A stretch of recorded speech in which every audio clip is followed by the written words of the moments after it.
জন্ম থেকেই দুই হাত নেই, প্রতিবন্ধকতাই ছিল তার প্রথম পরিচয়।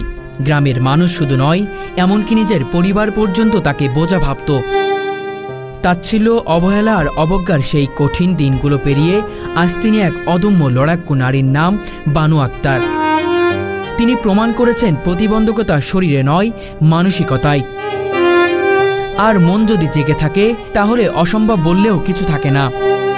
শুধু দুই হাত নেই বললে তার কষ্ট বোঝা যাবে না। তিনি একসময় ছিলেন পরের উপর নির্ভরশীল, কিন্তু সময় গড়ানোর সাথে সাথে নিজেকে তৈরি করেছেন নিজের মতো করে। দুই হাত না থাকলেও পা দিয়ে সেলাই কাজ শিখেছেন, পুঁথির মালা গাঁথা শিখেছেন, এমনকি রান্নাবান্না থেকে শুরু করে ঘর ঝাড় দেওয়া সবই নিজের পায়ে করে অভ্যস্ত হয়ে উঠেছেন।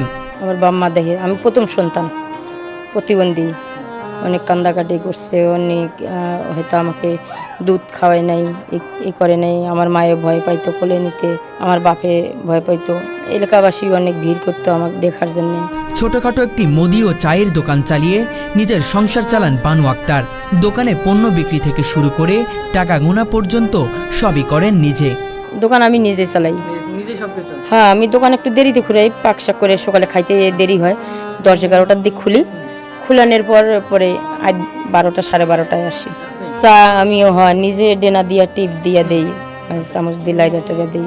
অনেক সময় কাস্টমারেরা নিজেই বানায় নেয়, হয়তো আমার কষ্ট দেখে ওরা বলে যে দাও, আমি নিজে বানাই খাই। আর সেই দোকানের সামান্য আয় দিয়েই লালন পালন করছেন তার একমাত্র সন্তানকে।